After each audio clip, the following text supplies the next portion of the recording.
What's up, everybody? Welcome back to my solo role-playing and wargaming channel. I'm the Lonely Dungeoneer, and this is the 5th session of Let's Play Original Dungeons & Dragons with Chainmail Solo. In the last session, we left Lila, Darcy, and Yalkind as they had just made a turn off of the main road, a larger road connecting the city of Artois, capital of the dwarves, with Corbeil, a dwarven city on the southeast coast of the Isle of Baelor.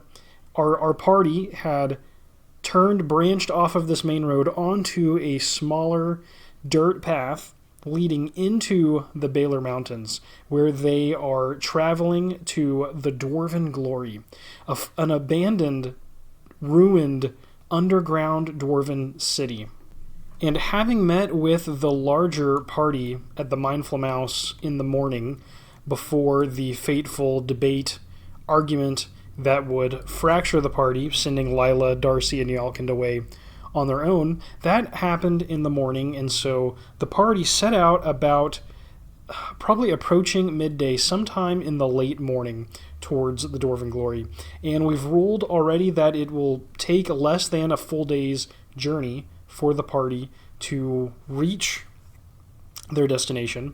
And so we've already rolled a journey check to see if anything interesting happens along the road. And at the end of the last section, when we made our journey check asking if anything happened along the way, we actually got an exceptional no, meaning that we don't need to make a journey check even as they enter the mountains. So nothing is going to happen on that front. However, according to Book 3 of Original Dungeons & Dragons, we need to make a wandering monster check once per day. So when you're traveling in the overworld in Original D&D, one turn is how many hexes that you can cross in a day. We determined that crossing an entire mountain hex would take our party one day. So one turn is going to be essentially reaching the Dwarven Glory. We need to make a wandering monster check, and I think this is a good time to do it as they are traveling on the dirt footpath. They're approaching the mountains, and we need to make a wandering monster check. And I'm not sure if this monster would approach them on the path to the mountains as they're approaching and the mountains are looming ahead, or rather after they've entered into the mountains. I believe this would change the kind of creature that they could possibly encounter. But whatever the case, we need to know if this encounter happens at all. And so we're going to roll a d6, and if we roll a 6, then a wandering monster has been encountered. Rolling, we get a 2, so no wandering monster. The party is traveling along the dirt footpath, and the mountains are just looming in front of them, rising up. And the Baelor Mountains, I imagine to be wooded at the bottom, right? And actually, we can ask Mythic this. So let me pull up the Mythic Game Master Emulator fate chart right now. In the current scene, we are at a chaos factor of 2. So that is going to affect the odds of outcomes during the scene. So let's ask the question: is the bottom of the bottom area of the Baelor Mountains, are they covered in trees from the land below, from the valleys or the plains below? Are they rather a forest that leads up to the edge of the mountain? Maybe not a huge forest, but some wooded region leading up to the base. Is that the case? I'm going to say I don't really know. I could make this 50-50. Do I think it's likely? I actually think it's for the dramatic effect of going from a forest to no trees above like a certain line. I think that would be cool. I'm going to make this likely that there's trees at the bottom, and that's going to be a roll under 25 with a chaos factor of 2, and we get, oh, is that a 50? It's a 59. That is a no. I was thinking it was doubles, which can generate a random event. Our chaos factor is 2, so a 55 would not.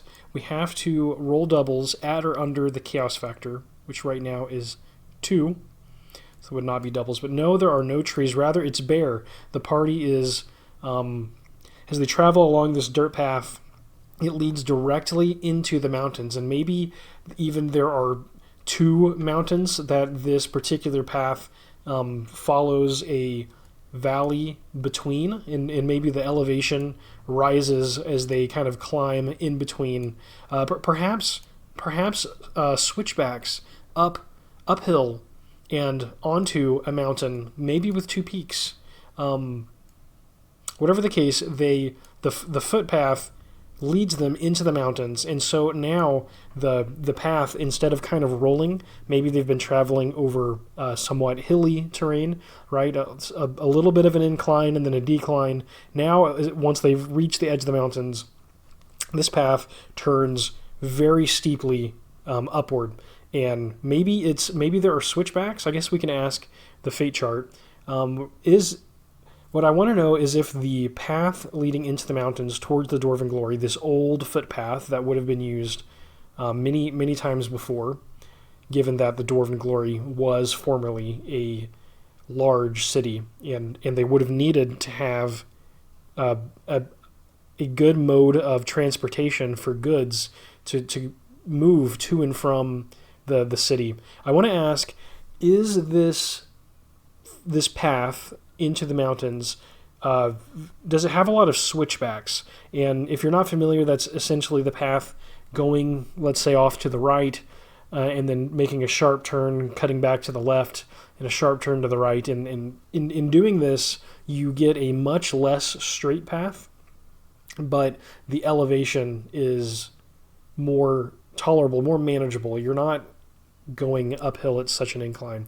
Or rather, is it a more straight path?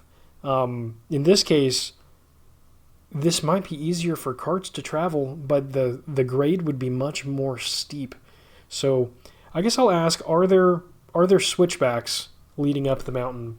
And I'm going to say this is unlikely, just because I think this road would have been optimized for carts rather than just climbers. Chaos factor of 2, unlikely. This is a roll under 10 if switchbacks are taking us up. We get a 41, that is a no.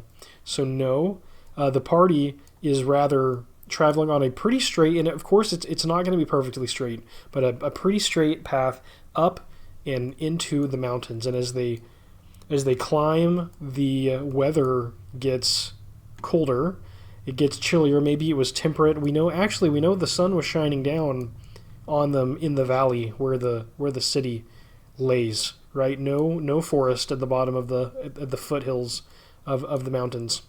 And actually, speaking of, are there meaningful foothills below the Baylor Mountains? That's a good question.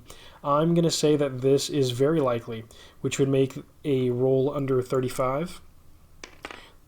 And we get a 16, a yes. So the party, following this path into the mountains, they're first going to travel up and over through, probably between foothills, before reaching larger, giant, just cragged mountains that loom over Arto below. And you can imagine our party members struggling to work their way along the path up the hill. But 2 of these are dwarves, and all 3 of them are fighting men. So I believe that they're strong enough. They're tough enough. This is not really a problem for any of them, but it is considerably more effort to travel as they reach the mountainside. And this is also reflected in the number of hexes that they can travel per turn. If we were traveling along the road, they can move across 3 hexes in a day, but moving through the mountains, the going is much more slow. And so if we don't have trees, does this imply that there isn't a lot of plant life in the mountains? Is there scrub? Is there any kind of plants? Are there any kind of plants around them? This is very likely that there are, even if there's not a forest, there almost certainly should be plants of some kind. I'm going to say that this is nearly certain, but with a chaos factor of 2, that's only a roll under 50. And we get a 6, so exceptional, yes. There are shrubs in kind of mountainous plants growing all over. So maybe there's grass all over the foothills. Maybe they become dirt near the top of each hill. But as we approach the mountains, there are plentiful plants, shrubs, all over. So it's green up until a certain point is reached. Now the party, they travel on into the day, and sometime at midday they need to stop and eat. So at some point I guess if we consider where they're traveling, I want to know, at this point they should have passed through the foothills. Maybe they're into the mountains and they're exerting a lot of energy climbing this steep path when they decide sometime late afternoon they're going to set off to the side, make a little spot, make a little camp, and eat. So they do that, and the weather is still warm. Is there any change in the weather as this is happening? I'm going to say it's very unlikely, given how important this was thematically to prior scenes. I say it's very unlikely that the weather has changed at all. This is a roll under 5. And we get a 93. That is an exceptional no. So it is bright and shining down on them. They may be in the shade. There's actually a pretty massive chance that they can find a shady spot to eat, and they're going to eat part of their day's rations. So if we just abstract 1 ration per day, you can imagine that they have their packs with them. They have a number of rations. We haven't calculated or rolled for each party member's starting wealth, and so how many rations that they would have with them. We'll get to that, and we'll make sure that they do have rations actually with them. But at this point, you can imagine about half a day's worth being eaten.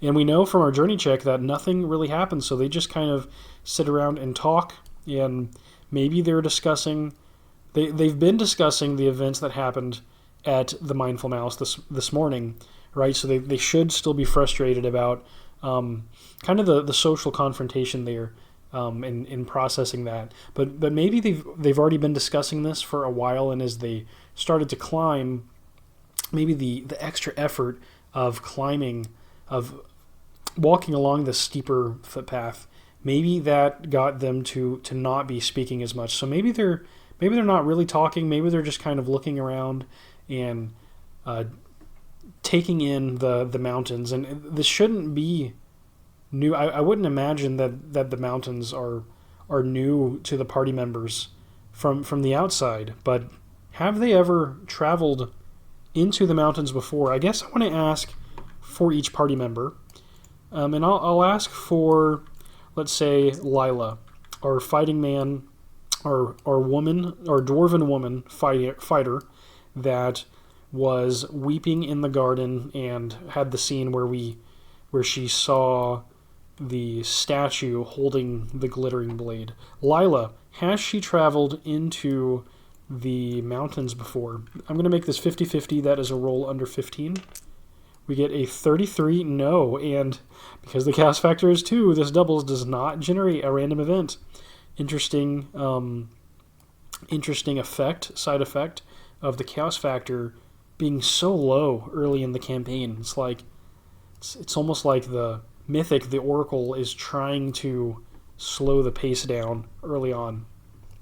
Has Darcy. Darcy is our super intelligent dwarven woman and fighter, and we saw her in a tax collector's office bargaining for more time based on profits that she hopes to gain from this expedition and getting that extra time. Darcy, has she ever traveled into the Baylor Mountains before?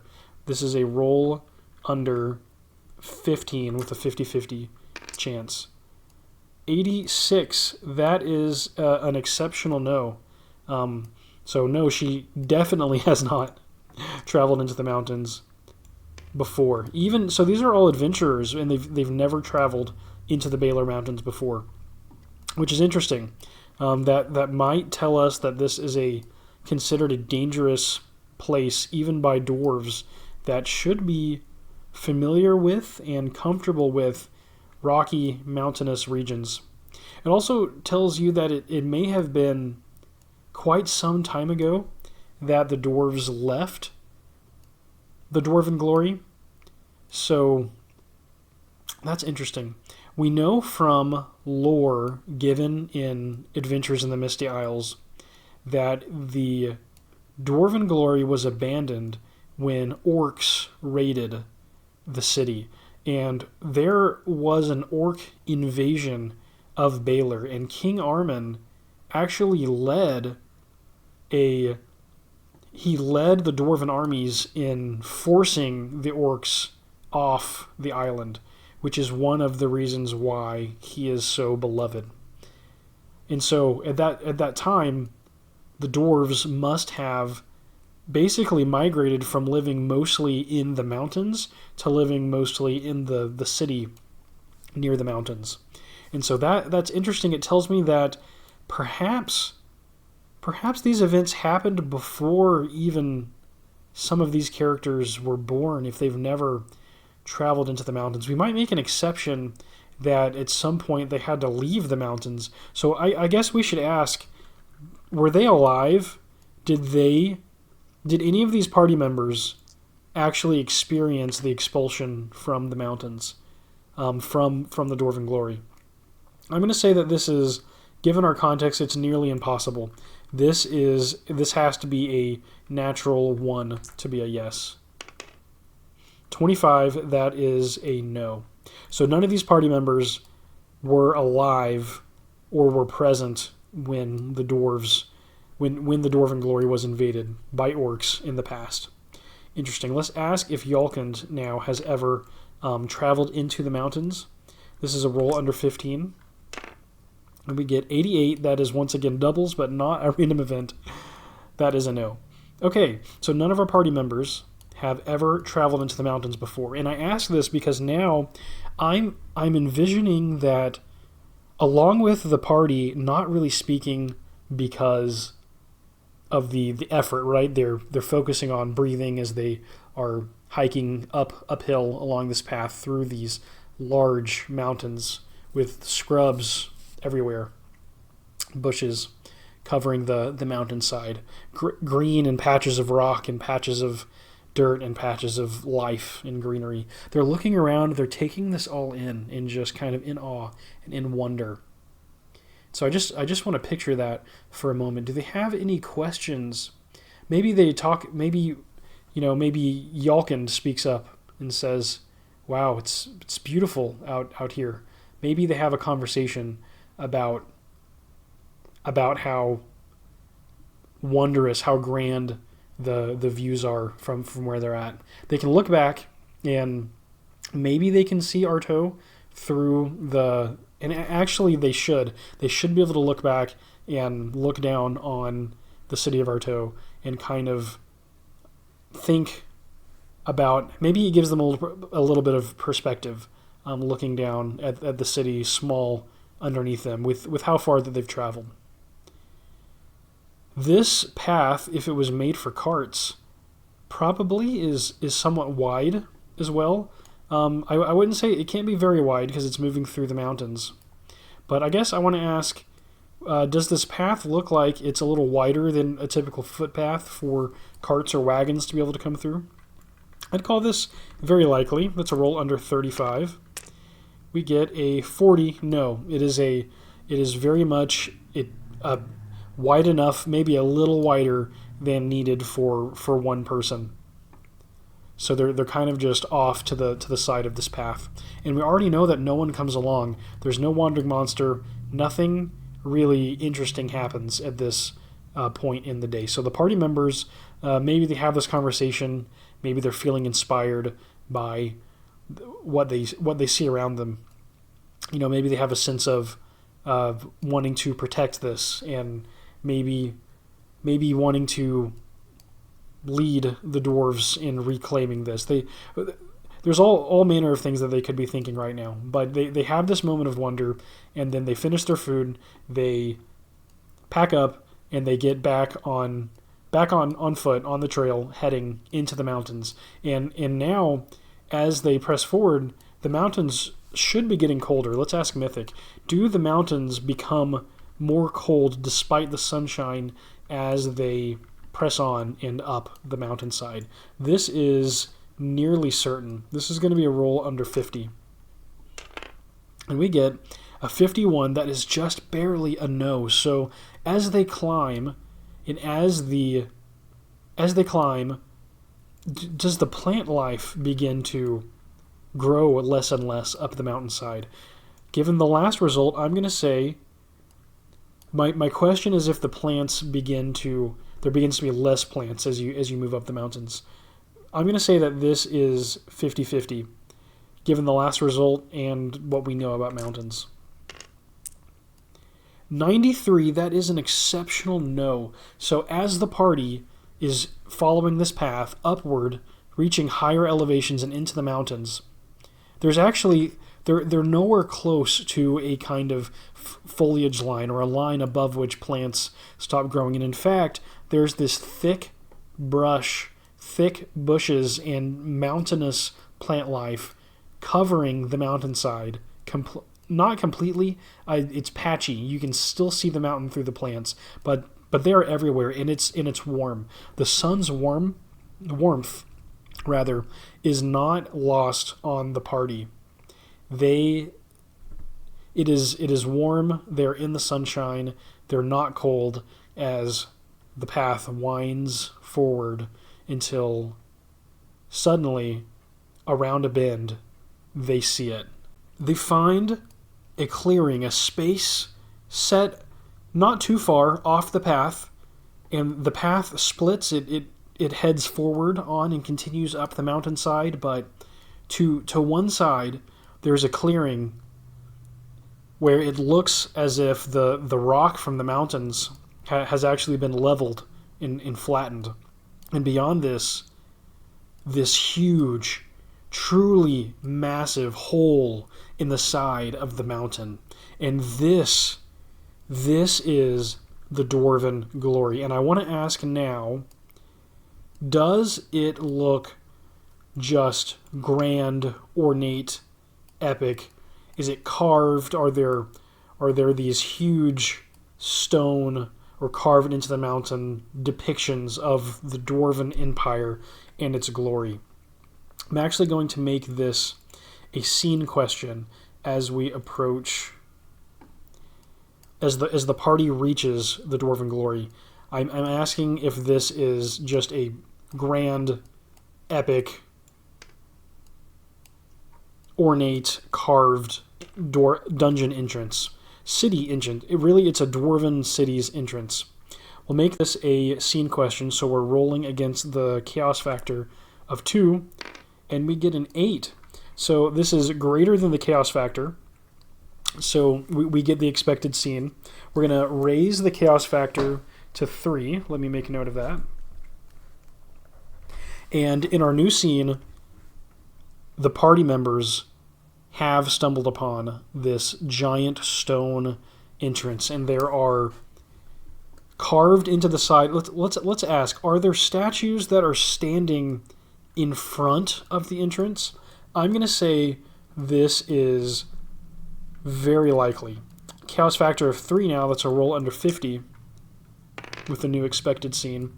54, no. So rather, these depictions are all carved into. So there's a huge stone archway, and I'm actually going to imagine that it is rounded, right? So an arch coming up and over, and embedded into the arch are these intricate carvings of scenes of the Dwarven kingdom, symbols of their power. Maybe there are creatures, maybe there are castles, crenellations, maybe there are tunnels. I'll let you imagine what exactly is carved into the side of this mountain, but it is truly grand, and it's unmistakable. The party has certainly reached the Dwarven Glory. And by this point, it should be nearing nightfall. So, really, are they going to press into the dungeon now? I'm actually not sure if it is sundown yet. And I can't imagine that they would not be curious about what's inside. So I guess I'll ask Mythic, is there some sun still up? We can assume that it's the end of the day, but is there still some sunlight that on this night the party can peek inside the Dwarven Glory? I'm going to say it is likely that there is still some sun left. That would make this a roll under 35.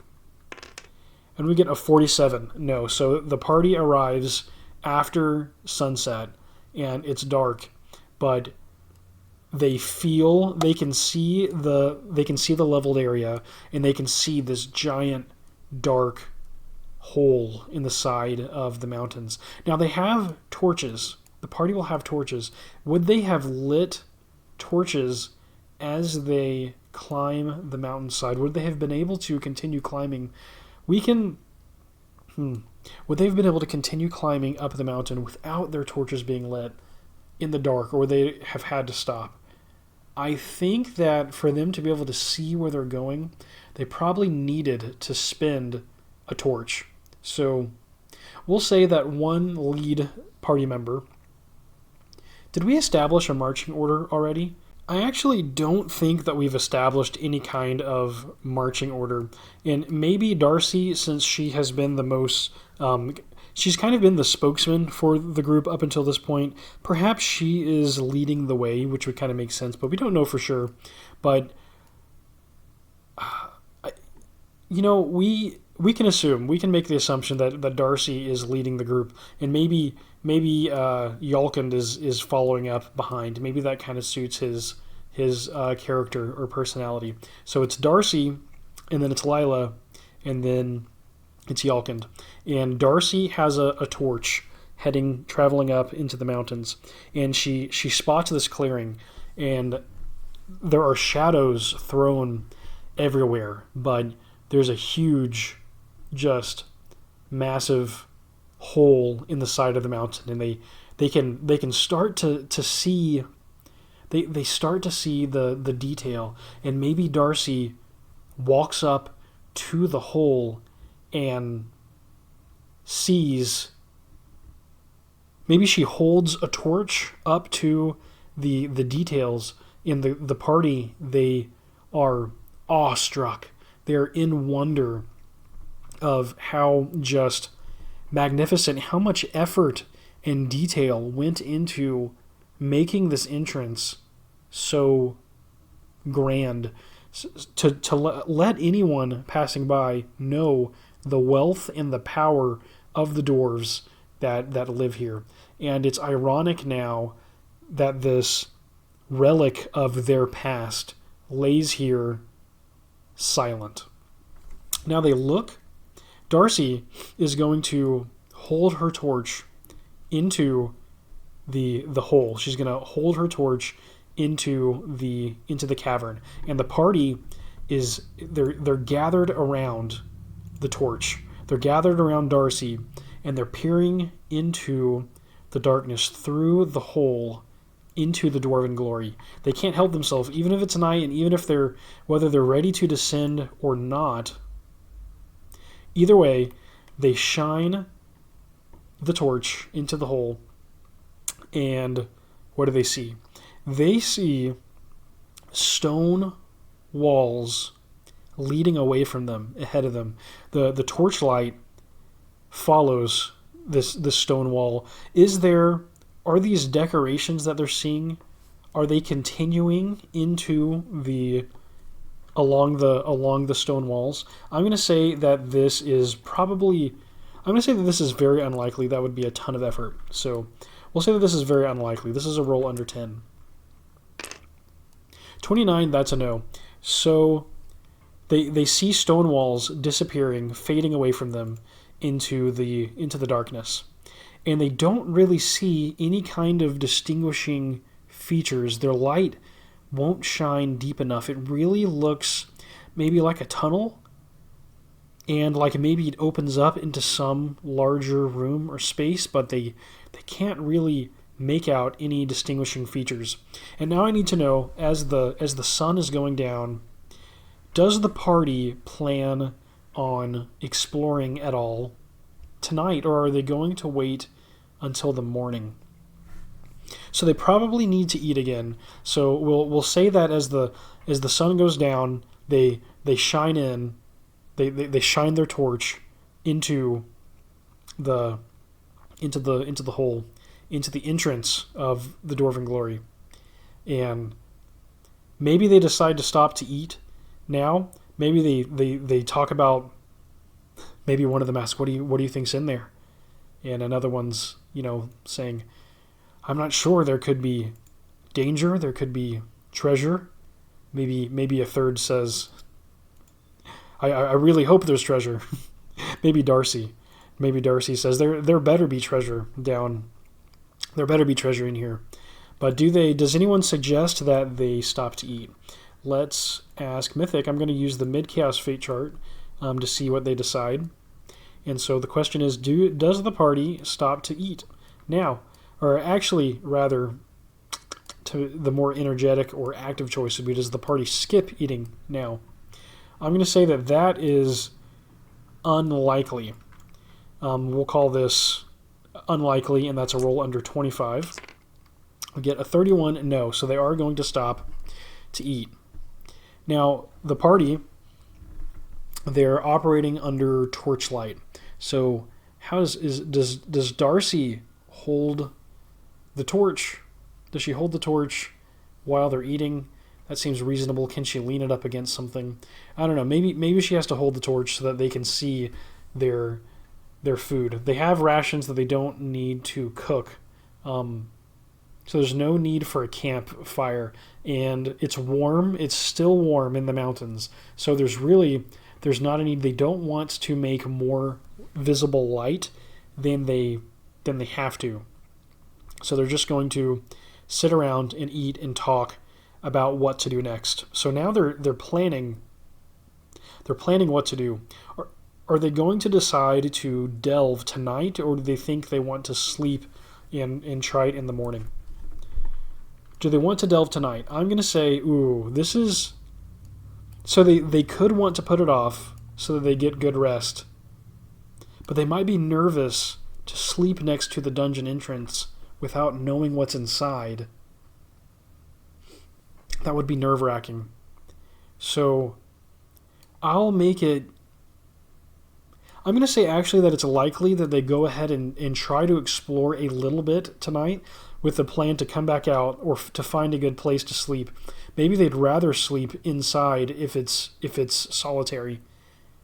Yeah, I'm going to say that it's actually very likely that they want to explore the dungeon, the Dwarven Glory, at least a little bit right now. Okay, so I'm going to call that very likely. This means it's a roll under 65. We get an 06. That is an exceptional yes. They are heading into the Dwarven Glory right this very moment. They actually feel awake. They feel energized. They are ready. They are ready to delve. This is why they're here. This is the reason why they assembled in the first place. The Princess of Baylor was kidnapped by a vampire, perhaps even a group of vampires that raided their royal palace and makes it such that no one in Artois can feel safe. If even the daughter of the king isn't safe from the vampires, no one is. And these three individuals, not only did they assemble with the larger party and make a decision as a group to act against the vampire queen, but when the larger group faltered, when they started second-guessing themselves, this group was determined. They were determined to press forward with their plan, with their expedition, regardless. And so now that they're here, yes, they've been marching all day, but they just rested, they just ate, and maybe they got a great night's sleep because they are now motivated to enter the Dwarven Glory. Wow, I'm actually inspired for them. These party members are starting to somewhat, slightly, take on a life of their own, and that is pretty cool. I'm excited to see how their behavior evolves with time. But now, as the party finishes their meal and they prepare themselves, they ready themselves to delve, we finally need to understand what kind of equipment each of them has access to. So playing original Dungeons & Dragons, when you create a character, you roll 3d6, and you multiply the value by 10, and that is the number of starting gold pieces that you have to play around with.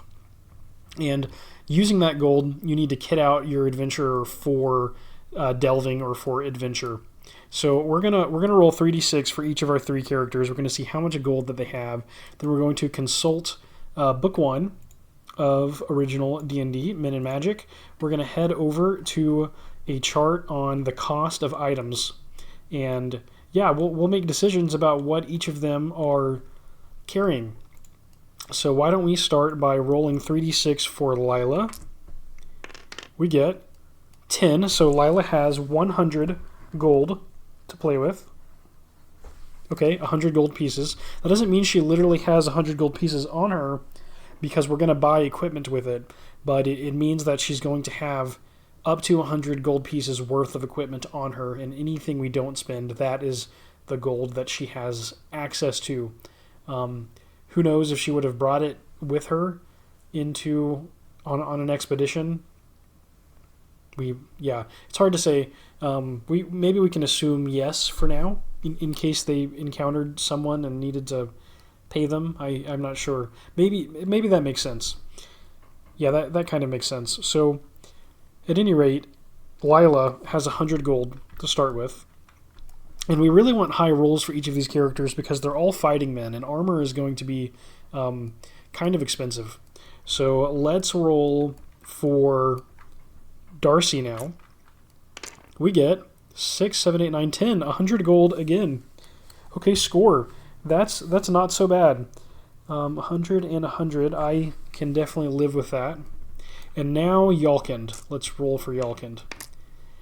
Oh my gosh, 140 gold. So Yalkind will be the most decked out of the 3. 140 gold. Okay, now let's go about spending their money. And the things to think about when purchasing equipment for these characters, for original D&D and Chainmail. As we play, our characters, so each character has a fighting capability, right? A number of hit dice and hit points, and they have a troop type. So fighting capability is how many men that they fight as in the Chainmail rule system. And if I open up Chainmail, I can drop down to the combat tables.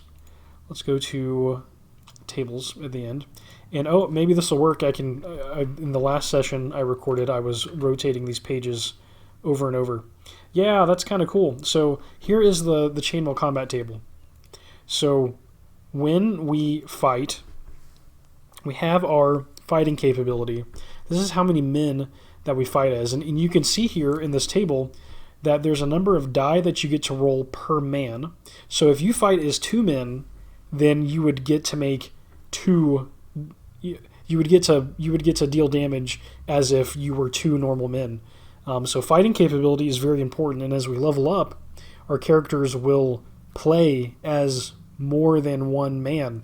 Not meaning that there's 2 of them, but against a less experienced opponent, our heroes at that point, they'll be able to make multiple strikes in a single combat, and that will be huge. If our characters can actually survive, if we can get a character to actually survive to the 2nd level, it's going to be massive. It's going to be a big deal. It'll be really cool if we actually get there. But that's fighting capability, and so the more the better. Magic users and clerics begin the game at fighting as one man. All of our fighting men are man plus one. So we actually have a slightly, ever so slightly more survivable group than most because we're all fighting men. However, we're not going to have the benefit of any kind of magic, and that includes healing, which a level 1 cleric couldn't heal anyway, but we don't have a cleric leveling up so that they can eventually heal. That's unfortunate. But yeah, we have a slightly more survivable group. The man plus 1 fighting capability is going to allow them to add 1 to their attack and damage rolls. I actually think it's just attack. I need to double check that rule. At least to hit, they're going to get a plus 1 to their accuracy. I think that's right. So they're going to be more likely to hit, which is awesome. That's honestly excellent. Okay, so now there's your hit dice. So fighting men get 1 plus 1. So whenever they take damage, we're going to roll a d6, add 1 to that, and that's how much HP that each of our fighting men are going to have. And that is important because every blow dealt in combat, no matter what the weapon is going to deal d6 damage. We're playing Chainmail, and so all damage is d6. There's no... And actually we're playing original D&D with Chainmail. In the actual Chainmail rules, when you hit someone, you kill them. So one blow is a kill. When you play original D&D with Chainmail, then instead of a hit being a kill, a hit is a d6 damage roll. So that's, as you can see, one blow correlates with one man's worth of health, or one hit die of health. Just scary, which is why we're so squishy early on. Now there is another aspect to all of this, and that is troop type. So we've got this light foot, heavy foot, armored foot, light horse, medium horse, heavy horse. And when you're playing Chainmail and you're using the mass combat table, which we are, you need to assign everything a troop type, one of these troop types, when they're attacking, and one of these troop types when they're defending. And it can be different.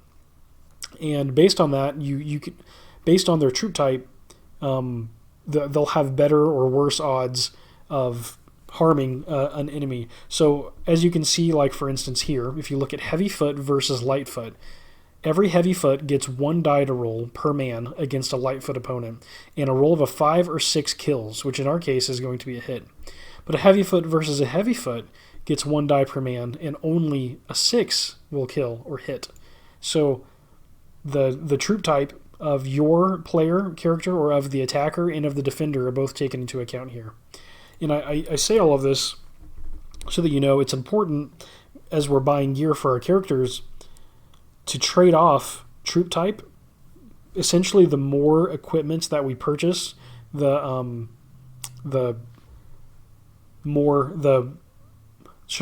armored troop type they become. So a fully plate mail kitted up with a shield character is going to be an armored foot, and they're going to be more protected. They're going to deal more damage. A character that is very lightly clad in armor is going to probably be a light foot and will do less damage, and will also take more damage, which is obviously deadly when we're such low levels exploring the dungeon. However, this also is going to affect their movement speed, and this is critical. A light foot is going to move more inches per turn than an armored foot.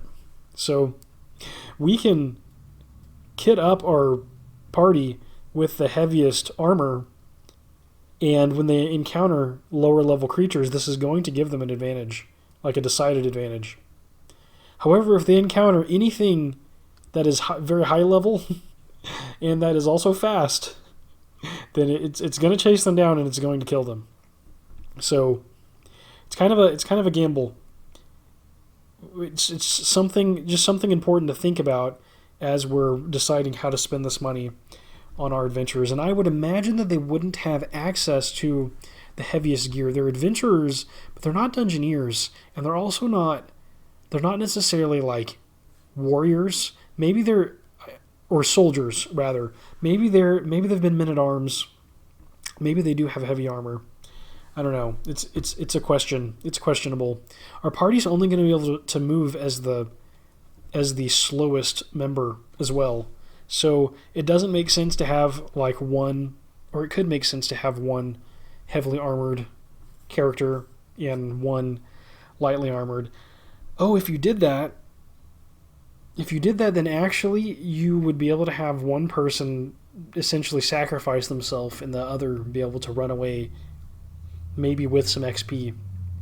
That actually wouldn't be the worst scenario if you were able to escape with your Lightfoot kind of character. Interesting. Okay, well let's take a look at book 1 of OD&D and see what we can purchase. See what we've got here for our characters. So we've got chainmail, plate mail, and leather armor, right? And when determining our troop type, one of the options is to use this hauberk supplement, which I've mentioned before. So this is hauberk, additional rules for the Chainmail game by R.K. Payne. If we scroll down here, they have a potential method for assigning troop type that I think is interesting. So basically, each piece of armor or weapon that your character has accumulates points, and you use those points to determine the classification of that combatant. So if we were, in this case, to use leather armor, that would be 3 points. Chainmail would be 5, and plate mail would be 7. So we could have chainmail with a sword, for instance, and we would count as a heavy foot instead of a light foot, which is interesting because it would be 5 and 5. So yeah, we can use this as guidance to see what our character's troop type is. So looking at, let's think about Lila. So Lila, we don't know a ton about Lila, but she is a fighting man. It's likely that she would have at least chain type. Plate mail would be maybe excessive. I don't know. Maybe we should just ask Mythic what she has access to. We can ask Mythic. Does Lila actually own plate mail armor? I'm going to say that we're going to say it's unlikely because the adventure is just beginning, and it seems as though our characters should probably have less gear to start and accumulate more or better gear as they move along. Does she have also the cost of it, the necessity of it? Yeah, it seems unlikely, but you never know. Chaos factor of 3, unlikely. That is a roll under 15, and we get a 90 or a 69. That is a no. So Lila is going to take chainmail armor. So I'll mark chainmail, and this is going to reduce her armor or her wealth from 100 down to 70. Next, we need to know now let's ask for Darcy. Does Darcy have even chainmail armor? Darcy has a financial issue going on right now. So it seems, I'm going to say it's very unlikely that Darcy has plate mail armor. We're going to roll under 10 for that. Ooh, what is this number? Is it it's split. I'm gonna re-roll the red. 94, exceptional no. So not only does Darcy not have plate mail, Darcy doesn't have chainmail. Darcy is going to go with leather armor. So Darcy has leather. I'm going to note that. And that is minus 15 gold pieces. Okay, so we're going to note that on her character sheet. And then Yalkind. Yalkind has lots of money. But that doesn't necessarily mean that he has spent it on plate mail armor. I still think it's unlikely that he has plate mail. We'll roll for it. Just unlikely, not very unlikely. This is going to be a roll under 15. And we get A 46? No, he does not. So he has, he's a fighting man. He has Chainmail. And this is going to be, Chainmail is 30 gold. So his purse of 140 is now reduced to 110. Perfect. Okay, so they all have armor now. Now we want to think about a weapon. And we have everything from a dagger up to a polearm halberd, two-handed sword. There's all kind of weapons here. And there's a few considerations to make. Tactically, if we look at Chainmail, there's a man-to-man combat table that we could make use of for certain individual combats that we wanted to make epic. Or if there's if an opponent is truly like able to duel you, right? So I'm imagining a scene where you have like, instead of it being just like a brawl, a clash, like typical, imagine like when two Jedi meet each other, right? Like they're both sword fighters with their lightsabers, advanced training, those kinds of epic moments that you want to make more cinematic. There is a man-to-man combat system to make that even more cool. And then we have the fantasy combat table. And this is crazy because it implies, this fantasy combat table implies that you actually need to be a certain level before you can even hit an opponent on this list. So there are some creatures in the game, Chainmail is so crazy that there are some opponents that we cannot even harm until we reach the status of, let's say, a hero. If I go to book 1 of Men in Magic and I look at our different character classes, you can see their fighting capability. A fighting man at level 4 becomes a hero. And actually, at level 3 is a hero -1. So as soon as a fighting man hits level 3, their title becomes swordsman. They have 3 hit dice, and their fighting capability is either as 3 men when they're on the mass combat table, or the man-to-man combat table, or they fight as hero -1 on the fantasy combat table. And that's pretty interesting. For a magic user, they need to reach, oh my gosh, is that level 7 before they can, wow, level 7 before they can participate in fantastic combat. For clerics, it is 1, 2, 3, 4, 5, 6, level 6. So the fighting man is by far, that is an interesting note, by far the earliest character class that is able to fight fantastic creatures. And this doesn't count like orcs and goblins. This is like a dragon or a troll. Like truly, like I guess you need to be a hero in Chainmail before you can actually fight those creatures and do any kind of real harm, which makes Chainmail kind of more mythic, right? More epic. Like your characters need to gain confidence before they can even have a chance. I don't know. It's kind of cool. It's interesting. So this is a lot to think about in deciding what weapons our characters are carrying. We could use Mythic to help with this, and we could just kind of pick what's cool for now and see what makes sense. We can maybe tie it in with what their armor is. So, like for instance, Lila and Yalkind, they're each wearing chainmail, so it seems more likely that they have some kind of a martial weapon, while Darcy maybe doesn't have such an expensive or martial type weapon. She probably still has a good weapon, but just not an expensive one. So, Lila. Is Lila carrying a battle axe? We'll ask that. Is Lila carrying a battle axe? This is 50-50. Roll under 25.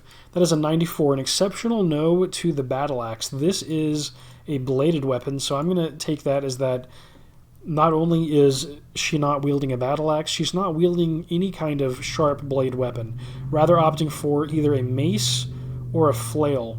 So the flail is the more intense weapon here. Why don't we ask, is is Lila carrying a flail? Last mythic. I'm going to say that is, in comparison, unlikely. So this is a roll under 15. 41, that's a no. So Lila is carrying a mace. And that is going to be how much gold? Let's count it up. A mace is 5. So her 70 GP drops to 65.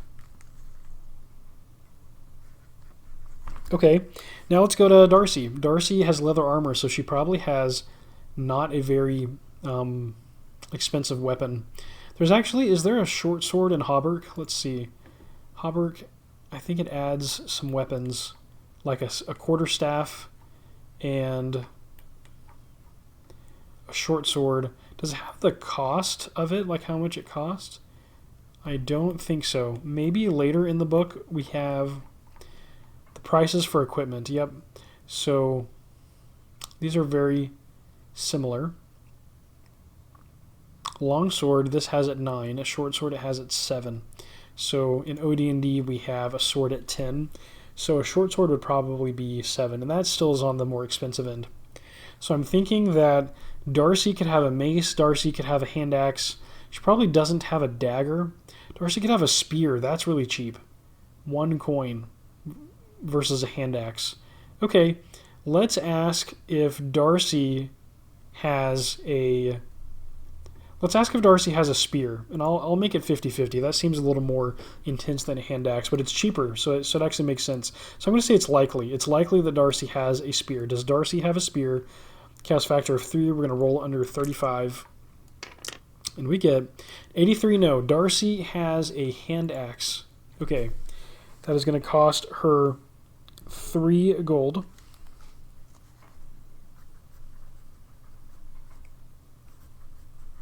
So 100 minus 15 is 85, minus 3 is 2, 82.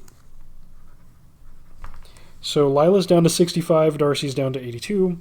Yalkand has 110 gold. What is he using? So we have one character with a mace, one with a hand axe. Does Yalkand, being the elf, have the longer weapon? Why don't we ask if he has like a polearm or a halberd? Is that going to be useful in a dungeon? That might be a little long to really be used in the dungeon. That might be difficult. Yeah, or a pike, possibly.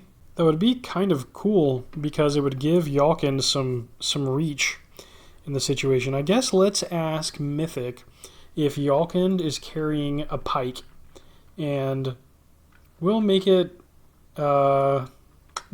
likely to mix things up. I don't know. The elf seems like he would have just kind of a different weapon. Maybe he's thought through this and wants to carry a longer weapon. We'll call it likely. Let's roll under 35. 08. Yes. So it's not an exceptional yes, but doesn't really matter. Yes, Yalkand is going to carry a pike. So kind of like an axe with a spearhead on a long stick. So that's 5 coins. Brings Yalkand down from 110 to 105 coins. Gold coins remaining, and he's going to have a pike. And let's see what this does to their troop type. Let's think about it now. Let's go to Hauberk, and let's find the table that discusses troop type. Yep, classification. And okay, let's look at Lila first. Lila right now has Chainmail, which is 5 points, and a mace, which is 3 points, brings her up to 8. So from 5 to 8, that is a light foot soldier, a light foot troop type. So if we want to increase that, we need to buy like a helmet or... Yeah, we could buy a helmet or a shield. Let's see. Lila is wielding a chainmail and a mace, so Lila could carry a shield, actually. Do we see where a shield... Yeah, a shield's going to add 1 point. So for 1 point, that'll bring Lila up to a heavy foot troop type, which will slow her down slightly, but she can always drop the shield to run more quickly. That's actually would be great. So we'll ask Mythic, is Lila carrying a shield? She is a fighting man, and she has chainmail, so this is, we'll call it very likely. That's a roll under 50. 89, that is a no. Lila does not currently have a shield. Okay, what about a helmet? We'll give it the same odds. That is roll under 50. 28, that is a yes. So Lila is going to have a helmet. We'll check book 1, OD&D, and the cost of a helmet is 10 gold. So Lila is now down to 55 gold pieces. Chainmail, a mace, a helmet. I guess we can ask for Darcy and Yalkin to the same questions. So Darcy has leather and a hand axe. Does she have a shield? That is very unlikely. It's a roll under 10. 78, that's a no. Did I ask about the shield or the helmet? I think I asked about the shield. So here is a roll for a helmet for Darcy. I'm going to say that this is, instead of very unlikely, let's just make this unlikely. Roll under 15. Helmet doesn't seem 30, so no. Darcy has neither a helmet or a shield. And now Yalkind, with his chainmail and his pike, does he have a shield with a pike? I don't think he can hold a shield with a pike, so we're just going to say no. But does he have a helmet? I'm going to call this 50-50. It seems pretty likely. Actually, it seems likely that Yalkind has a helmet for some reason. I just imagine that he's, despite his horrible putrid home, he has good adventuring equipment, is just what it seems like to me. So we'll make it 50-50. Or likely is a roll under 35, actually. And we get a 0-6 exceptional yes to him owning a helmet. So maybe he has an ornate decorated helmet. Let's describe Yalkin's helmet. Wow. So Lila just has like a normal helmet, but for Yalkin, we're going to go to the description meeting table. I'm going to mark that he has a helmet, and that was 10 coins. So that brings him down from 105 to 95 gold pieces remaining. And yeah, we're going to roll a pair of words on the description meeting table to describe Yalkin's helmet. The first word we get, and this is all using, as always, the Mythic Game Master Emulator 2nd Edition, which is my solo role-playing tool of choice. Our first number is 79, peacefully. Okay, interesting for a helmet. I guess it makes sense. And 94, peacefully unpleasant. Oh, okay. So he has a helmet, and it's obviously it's made of, maybe it's made of metal, or maybe it's also made of like chains, like chainmail. Maybe it looks like it digs into your head, like it's uncomfortable. Yeah, so not only does he have chainmail armor, but his helmet is like chainmail as well, and maybe it looks a little strange. It's not just like solid pieces of metal, and you know, maybe the other party members did they question it? Did the other party members question his interesting chain-looking helmet, like wondering, is that really going to work? I'm going to say it's very likely that the dwarves questioned the elf here. Chaos Factor 3, that is a roll under 65 on the mid-chaos chart for their behavior. 57, yes. So we had a moment, maybe on the way here, where they had a discussion about it. And was Yalkind just adamant that his helmet works and they'll see? I'm going to say this is very likely. Again, roll under 75, or roll under 65. 58, yes. So they've already had a whole conversation about the helmet, and that's actually some funny... It's actually a little bit of a funny backstory. Okay, so Yalkind has a helmet, but no shield. And is there any other purchase that would affect their troop type? So this is their weapons. I guess some of them might have bows or crossbows. If I look at their dexterities, no one has a penalty or a bonus. No one has the modifier up or down for having a bow or a crossbow. So that means they're all going to, just use them as normal. Like no one's exceptionally good at aiming. No one is exceptionally poor at it. We can ask if they have a bow, or we can ask if they have a ranged weapon first, and then based on that, know if we need to ask whether it's a bow or a crossbow for each of them. Okay, we'll start with Lila. Is Lila carrying a ranged weapon of any kind? Lila has the least money right now, and a bow or a crossbow, even a light crossbow, would be kind of expensive. Not too much, actually. That actually might be her only choice because of the money that she's carrying. Is Lila carrying a ranged weapon? We'll make it 50-50. This is a roll under 25. 66, that is a no, and it's once again a double that does not generate a random event for us. Wow, someday one of these will happen. Okay, let's move on to Darcy. Does Darcy have a ranged weapon? 50-50. Roll under 25. We get, it's either a 34 or a 74. I think it's 34.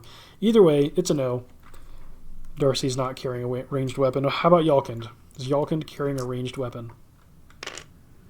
82, that is also a no. No ranged combat here. That is, if we want that in the future, we're going to have to buy it. Yeah, and that's something that if the party makes some money, they can go splurge on if they feel like it. It's really up to them. I kind of like the player emulation. It makes me feel like I'm playing solo, but it makes me feel like I'm game mastering and playing as characters. So like I'm giving the characters choices as if I was the character. I'm thinking about what would I do if I was the character. Instead of making the choice, I'm letting them make the choice, and then I'm kind of playing the outcomes like a game master. So I don't know. This is pretty fun. Kind of hopping back and forth between roles.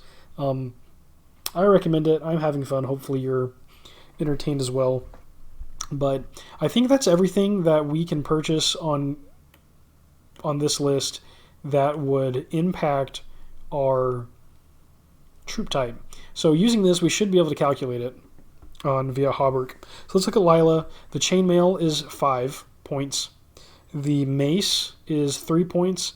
And the helmet is going to... Let's see, where's our helmet? Right. There's a shield. Does this actually have the helmet listed? Checking. I don't see a helmet here. We could assume that the helmet is 1 point like a shield. That would make sense, and it's interesting that it's not listed in chainmail. Okay, I'm going to count it as a point. I think that just makes sense. Maybe that's something that's missed here. Maybe it was intentional to not include the helmet. But I'm going to count that as a point, and I think that's going to make Lila's troop type heavy foot. So Lila will get the advantage of being one position up on the chainmail mass combat tables. Okay, looking at Darcy, we have leather armor and a hand axe. Hand axe is 3 points, leather armor is 3 points. That altogether is 6. So Darcy is definitely a light foot. Darcy will be a little faster than Lila, fully geared. We'll move faster, but will be less survivable. We'll take more damage, deal less damage.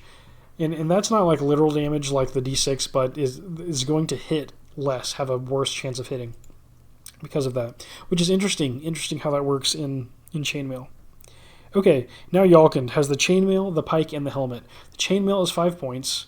The pike is 4 or 7. Pikes and lances have a weapon value of 1 after the first round of combat. Interesting. A slash indicates a weapon more useful against large creatures or horse. Use the second number in those cases. So I guess let's take the smaller one first. So chainmail is 5, the pike is 4, that makes 9, and the helmet would be 10. So if we're fighting against a larger creature, then suddenly Yalkin is going to fight as an armored foot. Typically he'll fight as a heavy foot, but there's a chance that he's fighting as an armored foot, which is one step higher. It goes light foot, heavy foot, armored foot, and from worst to best, or from weakest to strongest, and from fastest to slowest. So Yalkin is a heavy foot, except when he's fighting against a larger creature. That's so interesting. Okay. Okay, the asterisk there on the pike means a two-handed weapon, so no shields, and that makes sense. Pikes and lances have a weapon value of 1 after the first round of combat. So actually, the 4 will drop to a 1 after the first round. So that will drop Yalkin's score from 5, 6, 7, 8, 9, 10 to 5, 6, 7. That'll make him a light foot. Okay, so I'm going to make this note. Heavy foot, first round. Light foot after. And +1 category versus large opponent. Noting that. Okay, cool. So we have the troop types for each of our 3 player characters. But our player characters are going to need more than just weapons and armor to survive for any length of time in the dungeon. So we need to outfit them with some additional equipment. And we should probably start with the absolute basics. So each adventurer needs to have a water skin. So I'm going to note this. And then in addition to the water skin, which is going to cost, let's see, a water skin in OD&D costs, it's 1 gold piece either for a water skin or for a wine skin. In addition, they need to have food, and there are 2 different forms of food available in OD&D, and these are the standard ration and the iron ration. It says for dungeon expeditions, and my understanding is that standard rations so they're cheaper. First off, it's only 5 gold coins for standard and 15 for iron. But an iron ration is intended to survive in moist conditions. So when you go under the surface, the assumption is that your standard rations, which are more like fresh cheeses and breads, might spoil faster or too quickly. So if you want to have any kind of long-term time, if you want to spend any long-term time underground in a dungeon, you need iron rations, or your food is going to spoil. So that's really the difference. Iron rations are like dried, maybe like nuts, maybe like dried foods that can survive for a longer time down in the dungeon. And it's 5 gold pieces for 1 week of standard rations and 15 gold pieces for 1 week of iron rations. And now what we need to know is if our adventurers... So it's a foregone conclusion that they brought rations. Everyone has the gold for a water skin and for rations. So that is a foregone conclusion. What I want to know, though, is if they thought to purchase iron rations, if they felt that they needed to. Did they plan to spend days inside the dungeon? And I think that is most likely a yes. My prediction is that each of our characters purchased 1 set of standard rations and 1 set of iron rations. I'm actually just going to make that call. So let's say I'm going to mark on each character sheet rations. We have standard and iron, and everyone has 6 days of standard rations left because we just ate twice today. So we've eaten 1 day's worth of rations. And everyone has 7 days of iron rations. And that is 20 gold coins from each player. So that's going to reduce Lila to 35 remaining. It's going to reduce Darcy from 82 to 62 coins remaining, and our elf, Yalkin the elf, from 95 down to 75. Gold coins remaining. Okay, now our characters need a way to carry their equipment. So I think, we have access to sacks. It looks like we've got a large sack, a small sack, and a backpack. And the backpack is the most expensive.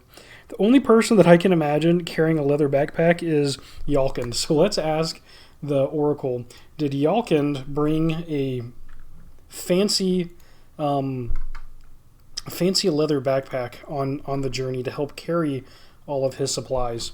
I'm going to make this. Ooh, we should do the mid-chaos chart. Should we do the mid-chaos chart for what they have? Yeah, that makes sense. Maybe I should have been doing this. I think that it is actually likely that Yalkin purchased has a leather backpack that he's carrying all of his stuff in. That is going to be a roll under 50. And we're getting exceptional yes after exceptional yes for Yalkin having the fanciest of things. So Yalkin has a leather backpack, a leather bag to carry stuff in. Does he also have a large sack? That is also likely. Let's see if he has both. One on his waist and one on his back. 98 exceptional no. So everything goes in leather backpack. And it seems like Lila and Darcy will just have sacks. Let's ask, does Lila have a leather? Oh, we should take the money. We should take the money from Yalkin. He has 75 coins. Leather backpack is going to cost him the hefty sum of 5 coins. He's down to 70 gold pieces. Okay. Lila and Darcy, do either of them possess a leather bag? I'm going to say that this is, for Lila, very unlikely. So that's a roll under 15. 73, that's a no. And then for Darcy, this is nearly impossible. It's a roll under 10.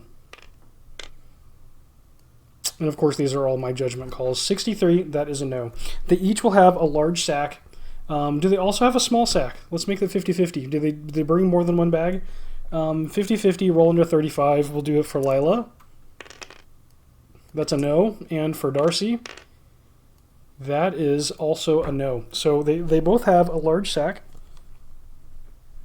for them to carry their rations in. So what we can picture is that Lila has her chainmail, her helmet, her mace.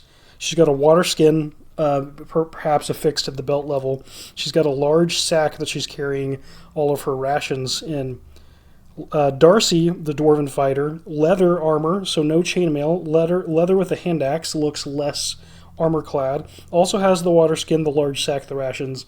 While Yalkin, the elf, is wearing chainmail, carrying a pike, has a helmet, and has a fancy leather backpack carrying all of his rations. Now, an important question. Did any of the three of them think to pack a 10-foot pole, a staple of old-school dungeon crawling adventure? But these are not professional dungeoneers yet.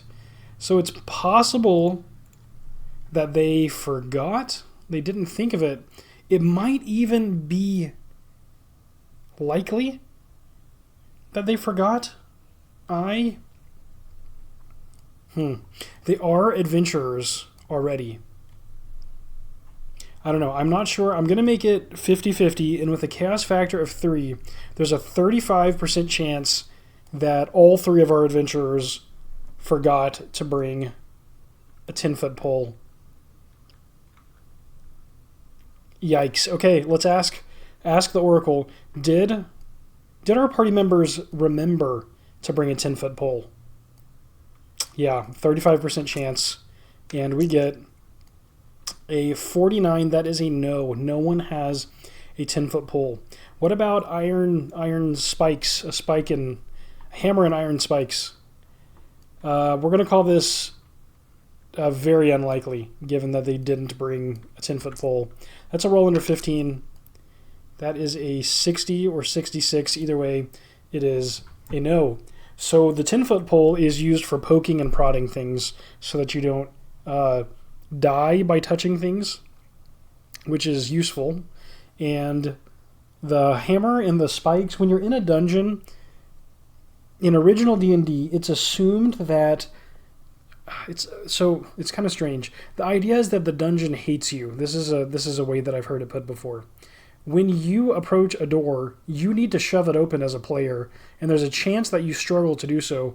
And even once you force a dungeon door open, as soon as you step through it, it slams shut behind you. You're going to have to do this all over again when you leave. And this is it's interesting from a storytelling standpoint in that the dungeon knows how to react to you.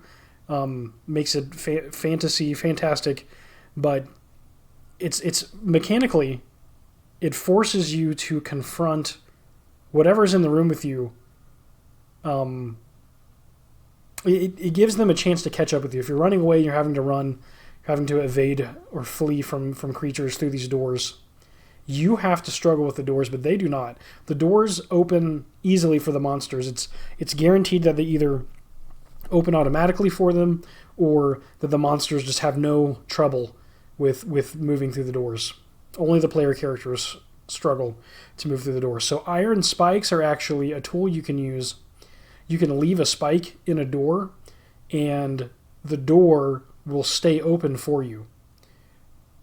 When it shuts, you slip the spike in, and then if you come back in this direction, you won't have to fight the door on your way out. So that's kind of interesting. There is a chance that the spike slips, and you still have to force the door, which is interesting, to say the least. But that is how original D&D and many old school role-playing games work. It's just kind of a part of the premise. So if the party had brought iron spikes, that could have been useful. Is there anything else that we should know if they brought? We don't have any clerics, so I'm going to assume there's no crosses, wooden crosses, wolfbane, garlic, none of this stuff for now. They don't know that they need these things. I'm going to assume that they don't have any kind of mount like a mule or a horse. That can come later if they survive. Rope seems like a very... Rope and torches. We didn't talk about torches. Rope, torches, lantern. Yeah, rope can be useful in all kinds of situations. Did each party member decide to bring a rope? I'm going to say that this is nearly certain. This should be standard for an adventurer. It'll be a roll under 75. We get a 46. That is a yes. So every party member has a rope. What about torches? A lantern is better but more expensive. Let's ask if Yalkind has all the wealthy stuff, all of the fancy stuff. Did Yalkind pack a lantern? I'm going to say this is likely. It's a roll under 50. 72, nope, he just has torches. So everyone has torches. Did they bring enough torches? Did everyone bring lots of torches and pack them in their bags? I'm going to call this likely. It's a roll under 50. 44, that is a yes. Once again, doubles above the chaos factor is not a random event. We would have had so many random events by this point if the chaos factor was higher. So everyone has a good supply of torches. Everyone has a rope. I'm going to add that to their character sheets. So rope. And then how many torches is a good number of torches? It's 1 coin for 6. But now 60 torches, if we spent 10 coins per person, that would be this big bundle. So they've got their sacks and they've got food in them. They could also have bundles of torches. They could also have bundles of torches hanging off of them. But 10 bundles seems like it might be excessive. Yeah, I'm thinking maybe they spend 5 coins each on torches to get 30. We'll call it that, and they're hanging on around about their person. So that would be 1 coin for the rope and 5 coins each for the torches. This is going to bring Lila down to 29 coins. This is going to bring Darcy down from 62 to 56 coins, and Yalkin from 70 to 64 coins remaining, but they all have a rope, 50 feet, and they all have 30 torches except for Darcy, who led the way and is currently spinning one torch, has 29. Okay. Yeah, this is all important, and it is bookkeeping. It does take time, but these are items that are absolutely necessary for survival in the dungeon. And once you run out of torches, yeah, it's going to be rough. And I'm not sure how many torches they're going to need. Like I don't currently have a good sense of when you're dungeon crawling, how many torches is enough, how many is too much. I have not kind of learned that instinct yet, so hopefully we can learn this together as we go along. 30 torches might be excessive, but it feels like being less experienced at this kind of adventure, it makes me feel safer just having all of the torches. So we'll roll with it, and we'll see how that turns out. I think that's everything that they need. So now that they have all of this just junk all over them, all around them, we need to determine how much it weighs.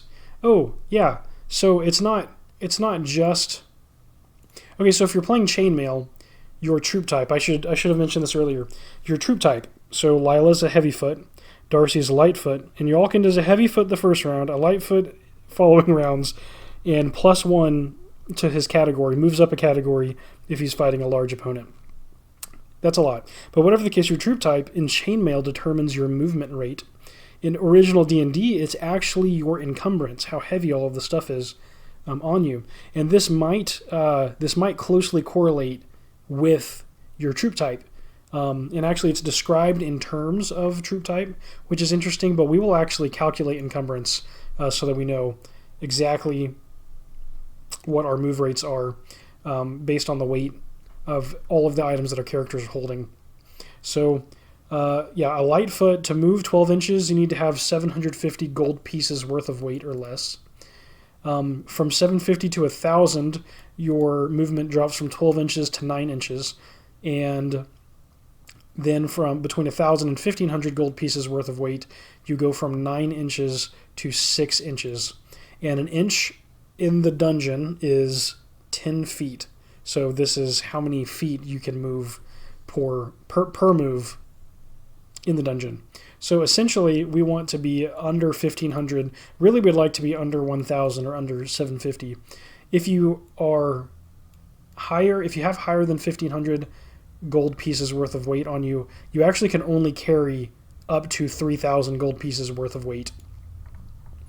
After that, you really need to have like a cart to pull or an animal to load up.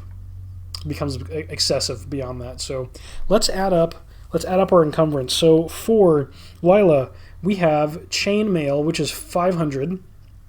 We have a mace. The mace is a smaller weapon, so that's 50. That's 550. The helmet is 50, so that's 600.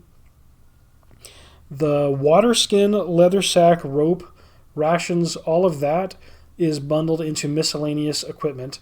So that is 680. And is that everything that we have? Yeah, 680. That is going to... If that's really the case, then that is going to be 12 inches of movement. So 680 plus... See, does the water skin really count? I'm going to say the water skin is another 50. So the 680 becomes 730. And then plus 29. We're going to say that Lila's encumbrance is 759, which is just brings her into medium... heavy foot, rather. One step above light foot is heavy foot, which would be 9 inches of movement. And this is really close, and you might be thinking, oh man, like why not just, drop something off to go lower? I hope that we pick up treasure along the way. so that our characters can level up. So I'm assuming that Lila is just going to move at 9 inches for the majority of the session. Darcy has leather and a hand axe and a water skin. So leather is 250. The hand axe is 50, 300. The water skin is 350. No helmet, no shield. All of the sack, the rope, the rations, all of that, the torches, takes us plus 80. So from 350 to 430. And then plus the value of her coins, 56. So roughly 490 gold coins. That is going to make Darcy a light foot movement rate. Give Darcy the light foot movement rate of 12 inches. Okay, now Yalkind is going to be a little heavier.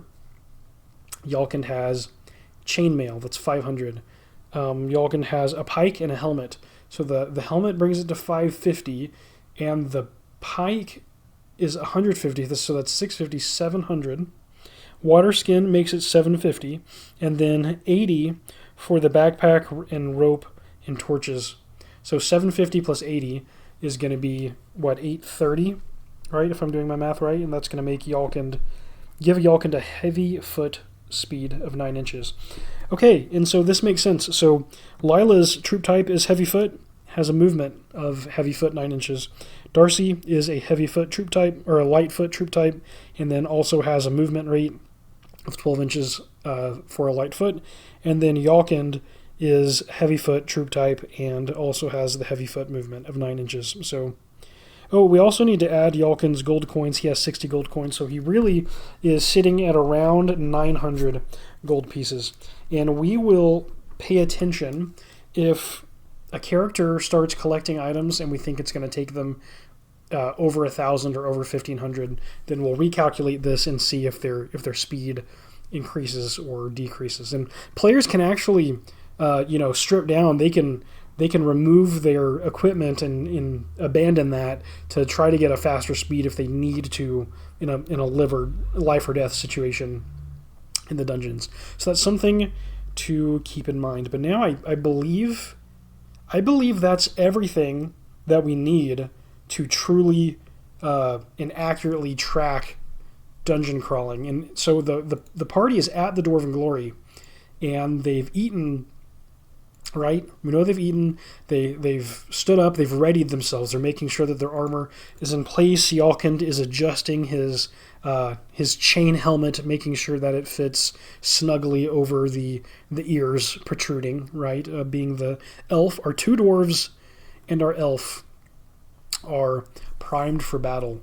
And maybe we should take a look briefly at the benefits that they gain for being a dwarf and for being an elf. We might have covered this, but just to remind myself, dwarves, their advantages are they have a high level of magic resistance, and they thus add 4 levels when rolling saving throws. Okay, against magic. They're the only characters able to fully employ the Warhammer, the magic Warhammer. Yep, if we ever find one of those, that will be insane. Not really going to be applicable to us for a while. They note, okay, here's where it becomes important. They note slanting passages, traps, shifting walls, and new construction in underground settings. So dwarves are able to spot those kind of things. They know if it's slanting. They know they have a chance of detecting a trap, a shifting wall, and new construction. Shifting walls, is that like secret doors? Or, yeah, it kind of makes me think that they have a chance of seeing secret doors and new construction in underground settings. They can speak the languages of gnomes, kobolds, and goblins in addition to the usual tongues. Okay, so we'll worry about languages when we come to that. So they're going to have a better perception and understanding of some of the things that we come across in the dungeon. Now, looking at the elf. So elves can use magic armor, right? They gain the advantages. Oh, okay. Elves are more able to note secret and hidden doors. So maybe that's not what the Dwarven class meant. It looks like that's an elf advantage.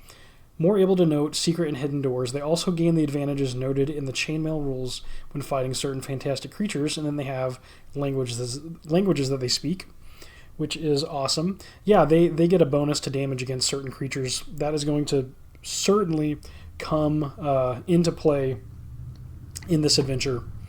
Cool. Okay, so I just wanted to make sure that I really understood what perks that our characters are receiving for being dwarves and elves. They're not humans, so they don't have an unlimited capability for leveling. But that's okay. This adventure, this story may never reach beyond the levels that they're capable of. I mean, these are huge benefits to the party right now. So they've readied their weapons, and they're approaching the entrance of the dungeon. And I'm going to say that this has taken some time. So why don't we initialize as they approach the entrance? They've been sitting outside. Why don't we go ahead and make a random monster, a wandering monster encounter? Check for a wandering monster encounter right off the bat. When they reapproach the entrance to the tunnel, do they run into a wandering monster? We're going to roll a d6. This is going to be the beginning of turn. We'll call it turn 0. At the end of the first turn, we'll do another check. This is a roll on a d6. If they get a 6, nope, no wandering monster. Okay, so they approach the entrance again, and we need a marching order now. We need to understand how they're going to progress through the dungeon. And so Yalkind has a pike. He's got reach, so he might stand behind someone. It would make sense because he can deal damage over the shoulder of another fighter. Lila has better armor, has the helmet on. So I'm wondering if maybe the order isn't Lila in the lead with chainmail and a mace. No shield, so she's holding her mace two-handed. Lila in the front, Yalkind behind Lila, maybe in a line formation with a pike. Maybe Lila is... Would it make sense for Lila to also be behind Darcy? Is Lila going to be okay with just taking point like this for this marching order? Okay, is Lila okay? I just want to know, get a sense of how they're feeling. Does Lila agree with this marching order? I'm going to give it 50-50. This is a roll under 35. 13, yes. So that's indeed what happens. And note again, I'm rolling on the mid-chaos fate chart when I'm asking player emulation questions as opposed to game master emulation questions. So Lila takes the lead. Yalkind has the pike at the ready. Darcy close behind in a line formation. And they approach the dungeon mouth. One of them needs to have a torch. Maybe because Lila is... Should Lila be carrying a torch? Actually, they all have a ton of torches. I think it could be to their advantage to each have a torch lit. I think that they each would feel much more safe and secure in a dark space if they each had a torch lit. That actually makes a lot more sense to me. And also with more torches lit, they won't have as much of a problem with shadows being cast in every direction. With one torch lit, it's possible that you could even miss an entire enemy in the shadows. So we're going to say at the start of the turn, each of the three of them light a torch. We'll say that Darcy's torch is burning out after all of the time spent outside, and so they're going to burn fresh torches. Lila, Darcy, and Yalkind. Okay, everyone's got a lit torch. They've got their marching order ready, and they're looking into the Dwarven Glory. They're actually standing just on the cusp of it. And maybe they take a deep breath, and Darcy, the leader, maybe. Lila's taking point. So actually I'm going to say that this is Lila says forward. And they begin to move. at a standard mapping pace. So does one of them actually need to be drawing? It might be difficult to map with a torch out. So actually, Lila, who's standing behind, Lila does not burn... Oh, sorry, Darcy. Darcy that's standing behind with the leather armor does not light a torch, but rather we're going to assume that, we'll take a coin. We'll take a pair of coins from Darcy, bring her down to 54, and say that she has mapping paper and some kind of utensil to draw. And we'll do this with each of them in case, because it seems like they should all have access to this. So everyone can map. Right now, Darcy is the one that's mapping. Okay, they're moving at a mapping pace into the tunnel, and there's stone on each side. And there are lots of plants outside in the mountains, and this is supposed to be abandoned. So on the tunnel walls, is there like moss, lichen, or there maybe vines? I'm gonna say that this is nearly certain given what we know. Chaos factor of 3. This is a roll under 65. We get a 10. That is an exceptional yes. So there are vines. There's overgrowth spilling. It's actually reaching around into, so covering some of those really ornate depictions that we've been discussing. There are vines growing up and crawling, if you will, into the tunnel, running along the tunnel walls. And so as they're walking through, the air feels damp and moist. Is there a dripping sound? Do they hear dripping? Let's ask Mythic. I'll call it 50-50. This is roll under 25.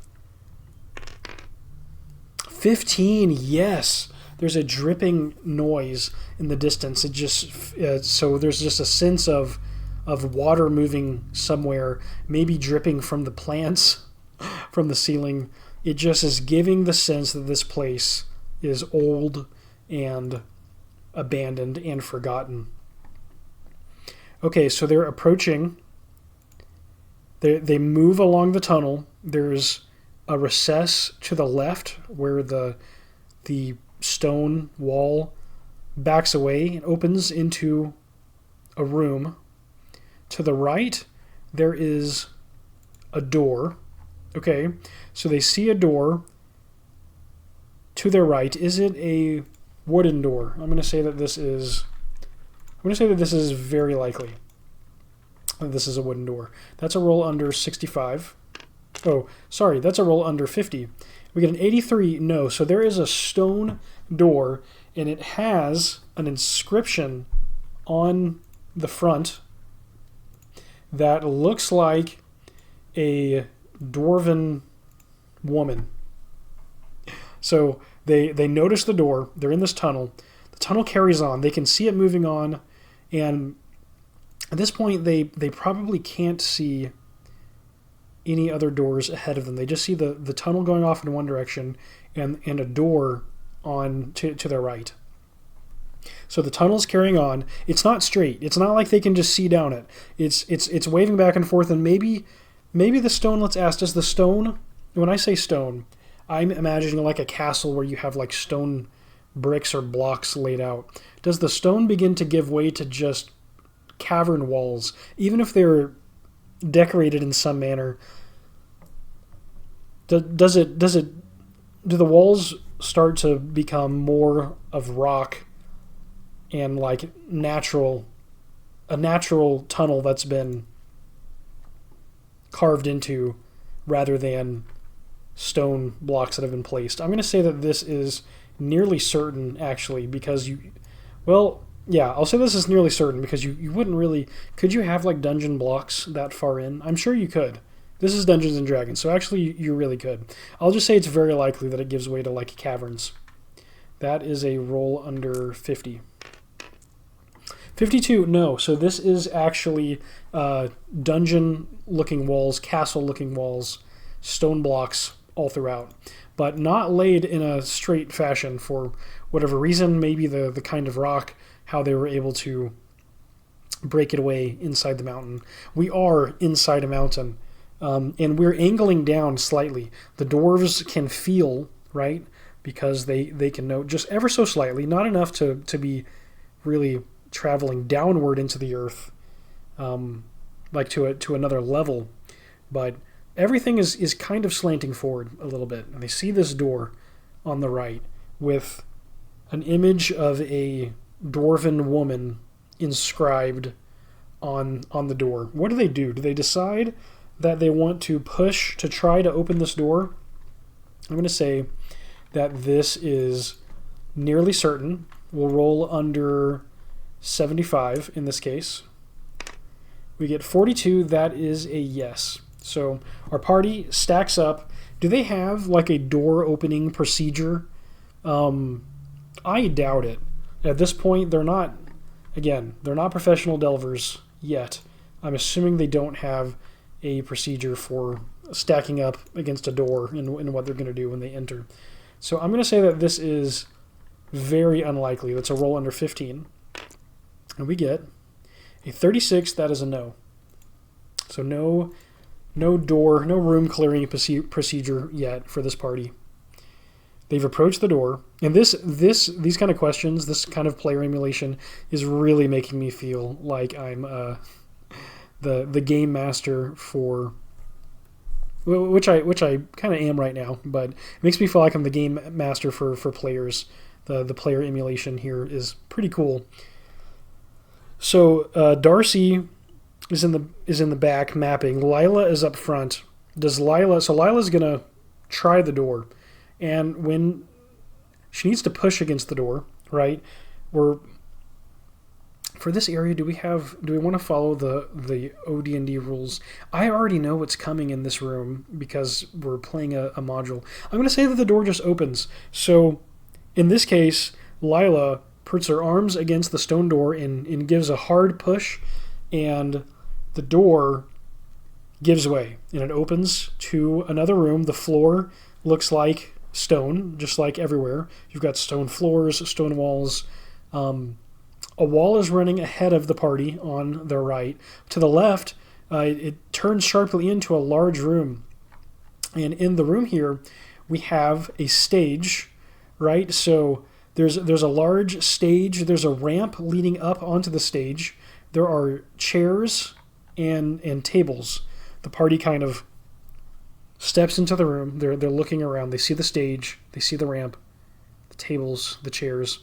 And on the wall, they notice posters of dwarven women, and suddenly they get the picture.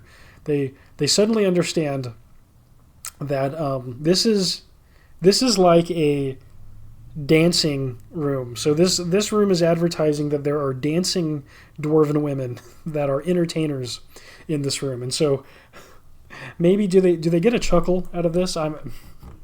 I'm guessing, do they make some kind of joke between themselves? Like, does maybe, Darcy or Lila one ask the other to get on stage or something? Some kind of friendly banter between the two. I'm gonna make it 50-50. We don't really know how they're feeling or what their personalities are really like, but they have bonded a little bit. We'll call it 50-50. Roll under 35.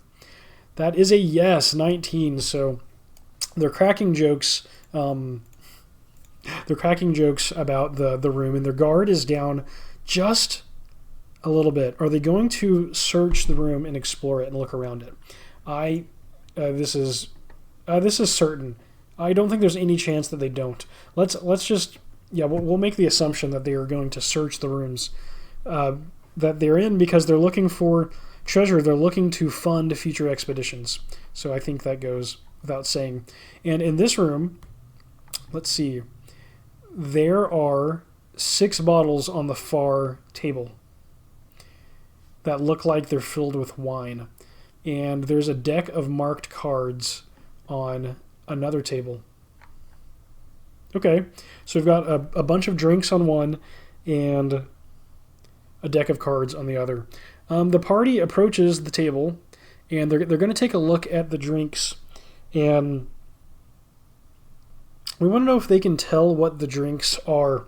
So I'm going to, let's see, I'm going to have each of them make an intelligence check to try to understand what these drinks are. Can they tell what the drinks are?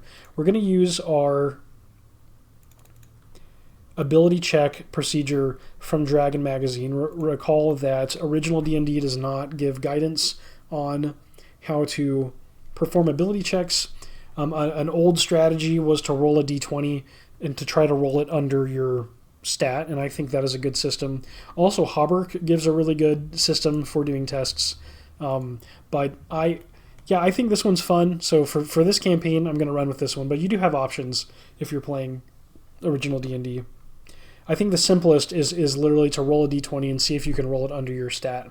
In this case, we're going to have Lila, Darcy, and Yalkin to each make intelligence checks. So Lila, and I actually might need my calculator for this to do this kind of quickly, which is why this method of skill checks I wouldn't recommend just overall. It takes a little more time, but for me and for the video, I think that's okay. I think it's kind of fun. But for you, your mileage may vary. Okay, so first off, we're going to roll for the type of die, and we need to roll a d100 and add, whoops, that's funny. Does that literally just flip them over? If I type F, it just flips the dice over. That's hilarious. Okay, I'm going to roll a d100 and add the stat. So for Lila, this is an 8. We get 80, plus 8 is 88. That gives Lila a 12-sided die to roll. For the next step, we'll roll a d12. 7 and multiply that by Lila's intelligence of 8. That gives 56. This is a roll under 56 to see if Lila can identify the drinks correctly. 15. So yes, without needing to go any further, Lila is able to point out that, well, it looks like they were drinking wine here, but this one of these drinks looks different. See, does anyone know what this is? And let's see, Darcy and Yalkin approach the table. One of the drinks is different, but it's in a wine bottle. And what does it look like? Does it look like wine? I think for them to have passed an intelligence test, I think it does. I think it looks really similar to wine, but there's just a slight difference. Like maybe it's flat. The liquid just doesn't appear the same. Yeah, maybe it's a flat color and no I don't know, fizz or bubbles or anything. Maybe they were drinking sparkling wine in the other bottles. I'm not sure, but they can tell a difference. Does anyone know what this is? I think it's basically impossible for them to actually know what this is, but the party, all generally inspecting it, concludes that it's not wine. Does anyone think that it's a different alcohol? Let's say that this is... I'm going to say that this is likely that someone... Well, actually, I think it's very likely that the party thinks that this is just another kind of alcohol that's not wine. Yeah, that's a roll under 65. 33. That is a yes with a random event. The chaos factor is 3, and we roll doubles at or under the chaos factor. So it's finally happening. We finally have a random event as the party is studying these drinks on the table in a dwarven nightclub right in the entrance. So it's like you walk into the Dwarven Glory and immediately there's a bar with a nightclub and a dance floor. Something happens. Now, we've been using the prepared adventures. We've been using the prepared adventure remote or event focus table, and I think for now we're going to continue using that. So I'm going to navigate to that variation. So a prepared adventure event focus table. We're going to roll a d100 for the random event. The event focus is 82. It's the current context. So the context right now is that the players are investigating these bottles. So as they're investigating the bottles, we now need action meeting words. We're going to roll for 2 words. What happens randomly? Our first word, we get 79. That is return. 76, return power. So the first thing that comes to mind and how I'm going to interpret this is that as our party, let's say as Lila holds the glass up, it looks like a wine bottle. They're holding it up and looking into it with the torchlight. Suddenly, its power returns to it. The movement causes the drink to fizz and to glow, like the shaking of the drink causes it to glow and to react in some way just to its movements. And the party looks on at the drink in rapt attention, wondering what in the world that this drink could be. Now, let's see, how far have they moved? This is 10, 50. So it took a move to reach the door, just about, and then they had to open the door and walk in. So we'll say that it's been about 1 turn ending right now, roughly, as they're looking at the bottle. So we're going to do a random wandering monster check. Rolling a d6, we get a 6. Oh, so there is a wandering monster. Okay. And I'd like for the wandering monster to fit in with the context of this dungeon. Actually, I was going to quickly make a custom wandering monster table for this area based on the published adventure, but technically, if we're gonna play rules as written, the adventure never gives guidance on a wandering monster table for this area, and really this whole setting, this whole campaign setting is really just like a bag of tricks. It's all kind of random and disconnected encounters for you to stumble upon. So I actually don't think it would be out of place to just follow the default original D&D rules for generating wandering monsters, and that can be interesting too, so that you can just see what is the default for wandering monsters when you're down in the dungeon. So we were on the first level when we rolled for a wandering monster check. We're going to roll a d6 now. Here we have our level beneath the surface is 1, and we're going to roll a d6 to see which monster table that we have to consult for determining the random monster that we just encountered. And we want the lowest roll possible. A 6 followed by 6 is the worst possible roll. And we get... Oh, it was almost a 6. A 5 is just 1 class better. Ooh, this is going to be bad. We're going to roll on monster table number 3 with a d10. Oh my gosh. Okay, here we go.